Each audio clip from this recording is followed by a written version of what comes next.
DMRK's Lalaguda workshop first division committee మీటింగ్కు అధ్యక్షత వహించినటువంటి DMRK's జోనల్ జిఎస్ గారు శశిధర్ సార్ గారికి, అదేవిధంగా వర్కింగ్ ప్రెసిడెంట్ బ్రహ్మయ్య సార్ గారికి, అదేవిధంగా డివిజనల్ ప్రెసిడెంట్ రామేశ్వర్ సార్ గారికి, అధ్యక్షత వహించినటువంటి నారాయణ రెడ్డి సార్ గారికి, నాతోటి DMRK's కార్యకర్తలందరికీ నమస్కారాలు. నాకు చాలా సంతోషంగా అనిపిస్తుంది, ఎందుకంటే లాలగూడ వర్క్షాప్ ఇంత ముందుకు వెళ్తుందంటే మమ్మల్ని మేము చూసుకున్నాం. నేను 2020లో సేమ్ ఇట్లానే అంటే ఒక కార్యకర్తగా DMRKSలో జాయిన్ కావడం జరిగింది. ఇలాగా పెద్దలు చెప్పినట్టు ఆఫీసర్స్ల ఒత్తిడి ఉంటాయి. ఆఫీసర్స్ జనరల్గా ఈ రెండు ఆర్గనైజేషన్ చెప్పినట్టు వింటూ కొంత ఇబ్బందులు పెట్టే ప్రయత్నం చేస్తారు. మమ్మల్ని కూడా అదే విధంగా చేయడం జరిగింది. కానీ మేము ఎక్కడ భయపడలేదు. DMRKS లీడ్ చేస్తున్నామని తెలిసి నన్ను ఒక 70 కిలోమీటర్ ట్రాన్స్ఫర్ చేసింది. ఆ సందర్భంలో ఏమంటారు, ఒక బిందు ఒక సింధు అయినట్టు మేము భయపడలేదు. స్ట్రాంగ్గా నిలబడితే అక్కడ ఉన్నటువంటి మా ఇన్ఛార్జి పిలిచి నువ్వు ఇక్కడే ఉండాలని చెప్పాడు. అంటే ఎందుకు చెప్తున్నానంటే, ప్రతి ఒక్కరు అనుకోవచ్చు నేను ఎక్కడో మూలం ఉన్నా కదా నా గురించి ఆలోచిస్తారా అని. అది తప్పది. ఆర్గనైజేషన్ పెద్దలు ఎప్పుడైనా ప్రతి ఒక్క కార్యకర్త గురించి ఆలోచిస్తారు. రీసెంట్గా జనరల్ ఎలక్షన్స్లో కరీంనగర్ ఏరియాలో 2 స్టేషన్ మాస్టర్ మన కార్యకర్తలు జనరల్ ఎలక్షన్ టైంలో లీవ్స్ ఇవ్వకుంటే ఆబ్సెంట్ అయ్యి మన ప్రచారంలో తిరగడం జరిగింది. అలాంటి కార్యకర్తలను అక్కడ ఉన్నటువంటి 2 రికగ్నిషన్ ఆర్గనైజేషన్స్ కలుపుకొని ట్రాన్స్ఫర్ చేసారు. తర్వాత వారు ఆర్గనైజేషన్ నమ్ముకున్నారు మన కార్యకర్తలు. తర్వాత ఇది సూక్ష్మంగా జిఎస్ గారు ఆలోచించి మళ్ళీ సేమ్ ఇదే సిచ్యువేషన్ మీకు ఎక్కడ కావాలో బాబా అని మళ్ళీ పిలిచి ఇచ్చారు. అంటే నేను ఏం చెప్తున్నానంటే, ఎక్కడ భయపడవద్దు. మేము మొన్నటిదాకా నల్గొండ అనేది ఇప్పుడు లాలగూడ అంటున్నారు. మాకు సంతోషం అనిపిస్తుంది. మేము కూడా ప్రచారానికి వచ్చినాం. మొన్న ఎలక్షన్స్లో రైల్వే ఇన్స్టిట్యూట్ ఎలక్షన్స్లో యూనిటీ మంచిగా అనిపించింది. మీ నల్గొండ టీము మేము కూడా చాలా యాక్టివ్ ఉంటాం. ఎంత యాక్టివ్ ఉంటామంటే, ఫస్ట్ టైం మేము ఎలక్షన్స్లో పోటీ చేసినప్పుడు 2 రికగ్నిషన్ ఆర్గనైజేషన్ మమ్మల్ని ఒక శత్రు లెక్క చూసింది. ఓ మూలకు 2 చైర్లు వేసుకొని కూర్చునేది. అట్లా చేస్తే మాకు వచ్చిన ఓట్ల శాతం ఫస్ట్ టైం 7% వచ్చింది. అదే మొన్న చేస్తే 7%తో ఓడిపోయాం. చూడండి, 7%. అంటే అది కూడా జరగకపోవు. ఒక 20 lakhs ఖర్చు పెట్టారు మనకు. రైల్వే లేదంతా కామన్ ఎలక్షన్ టైంలో ఏం జరుగుతుంది అనేది. గెలిచిన అతనికి 120 వస్తే మనకు 97 వచ్చినాయి. అంటే అది ఒకేసారి రాలేదు, ఎంతో కష్టపడ్డాం.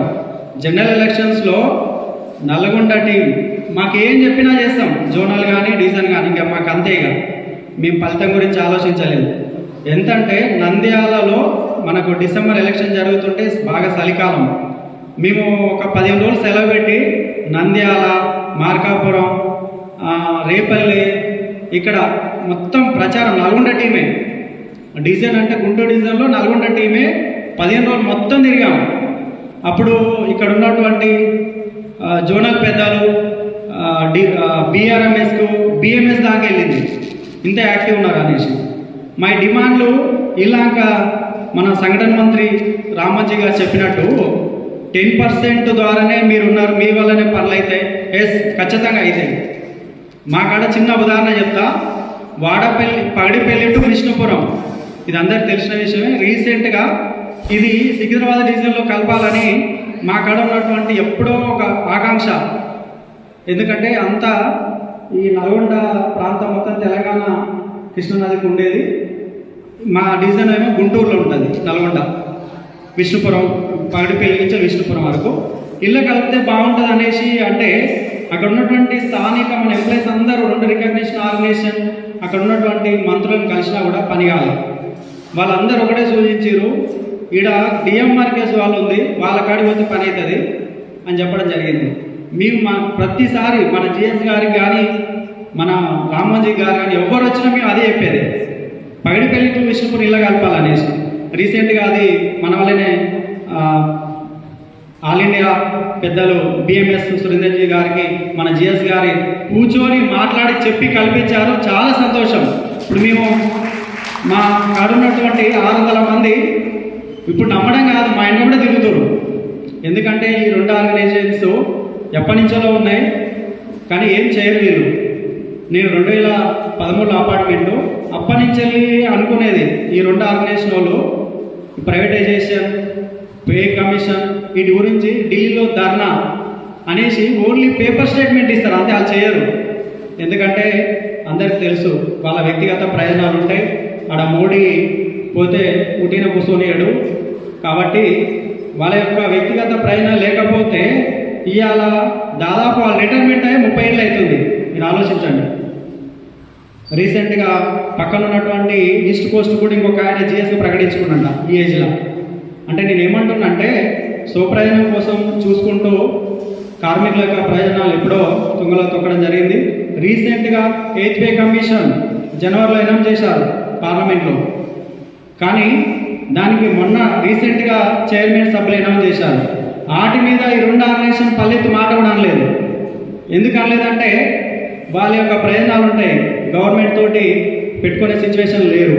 ఎంతసేపటికి సభ్యతలు కావాలి, 6 నెలలకు 3 నెలలకు మీటింగ్ పెట్టుకోవాలంతే. అదేవిధంగా బోనస్ సంబంధించి మనం 6వ వేతన సంఘం సంబంధించి బోనస్ తీసుకుంటున్నాం. దానికి సంబంధించి మనం ఇచ్చాం లెటర్ బిఎంఎస్ తరఫున, బీఆర్ఎస్ తరఫున. ఇప్పుడు ఉన్నటువంటి 7వ వేతన సంఘం ప్రకారం దసరా బోనస్ అనౌన్స్ చేయాలని.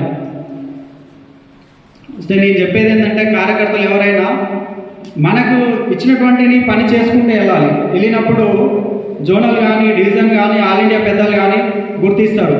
ఒకనొక సందర్భంలో సురేంద్రజీ గారికి సారు పిలిపించి మాట్లాడన్నారు పెద్దలు. వాళ్ళతో మాట్లాడాలంటే పెద్ద స్థాయిని. సార్ అన్నాడు, ఏందయ్యా మీరు కృష్ణానది నీళ్ళు లాగరా, మీరు కృష్ణానది వరకు ఇలా కప్పాలంటారంట అన్నాడు. అంటే వారి దృష్టికి తీసుకెళ్ళారు. చప్పట్లు కొట్టండి జిఎస్ గారు. ఎందుకంటే మేము యాక్టివ్గా పనిచేస్తున్నాం. ఇప్పుడు 100,000 మంది కార్యకర్తలు అయినాం. మేము ఏం చేసేది మీ లెక్క అంటే ఇక్కడ ఉన్నటువంటి వర్క్షాప్లో మీరు అందరూ ఒక కుటుంబం లెక్క పనిచేస్తారు. నేను ఒక డాక్యుమెంట్ అన్నాను, మాది ఓపెన్ లైన్. ఓపెన్ లైన్ అంటే మీరు 250 మంది ఒక 60-70 కిలోమీటర్ల దూరంలో ఉంటారు మా వాళ్ళు. వీళ్ళని ప్రతిసారి గ్రీవెన్స్ అని పెట్టేది. గ్రీవెన్స్ అని పెట్టి వాళ్ళ కాడికి ఏమైనా సమస్యలు ఉన్నాయా డైరీ రాసుకునేది. తర్వాత ఏ విధంగా రీసెంట్ ఇప్పుడు జనవరి వస్తుంది, జనవరి తోటి క్యాలెండర్ ప్రింట్ చేసుకునేది. క్యాలెండర్ ఆవిష్కరణ అనేసి ప్రతి గ్యాంగ్కు, మేము గ్యాంగ్ అంటాం మా యూనిట్ని, అక్కడికి వెళ్ళి వాళ్ళతోటి క్యాలెండర్ ఆవిష్కరణ చేయించి మా సూపర్వైజర్లు ఒకప్పుడు మమ్మల్ని భయపెట్టించేటోళ్ళు యాయిర్ గారి రండి డిఎంఆర్కేస్ అనేటువంటి స్థాయికి మేము తీసుకురావడం జరిగింది. రీసెంట్గా ఇంకోటి కూడా పెట్టామని మేము సుమారు నల్గొండ ఇక్కడ లాలగూడకు చిలకలూరు 100 కిలోమీటర్లు ఉంటుంది. మేము మాకు ఏ జ్వరం వచ్చినా కూడా ఇక్కడికి రావాలి హాస్పిటల్. అది కూడా జిఎస్ గారి దృష్టికి తీసుకేసి రీసెంట్గా అక్కడనే హాస్పిటల్ కూడా సాంక్షన్ చేయించుకున్నాం. అది మన వల్లనే అయింది. అంటే నేను ఏమంటున్నానంటే ఆర్గనైజేషన్ తప్పదు అన్నప్పుడే రామబాణం రాముడు తీసినట్టుగా అప్పుడు మాత్రమే తీస్తుంది. ఏ కార్యకర్తకు ఏం జరిగినా ఊకోదు. ఏంటంటే సందర్భం వచ్చినప్పుడు ఊకోదు, కంపల్సరీ ముందుకు వెళ్తుంది. నాకు చాలా సంతోషం అనిపిస్తుంది. ఈ బిఎంఎస్ మన డిఎంఆర్కేఎస్ అనేది ఒక ఓడ లాంటిది. ఓడని నెట్టడం ఆలస్యం, తర్వాత నెట్టడం జరిగింది. ఇంకా అదేం ఆగదు. ఆ సముద్రంలో ప్రయాణించాలంటే ఇది ఒక ఓడ అనుకుంటే నెట్టడం ఆలస్యం, నెట్టడం జరిగింది. ఎవ్వరు అధైర్యం పడదు, చాలా ముందుకు వెళ్తున్నాం. వచ్చే రోజులు అన్నాయి మనే. భారత్ మాతాకి, భారత్ మాతాకి జై డిఎంఆర్కేఎస్, జై డిఎంఆర్కేఎస్. ధన్యవాదాలు సార్, థ్యాంక్ యూ.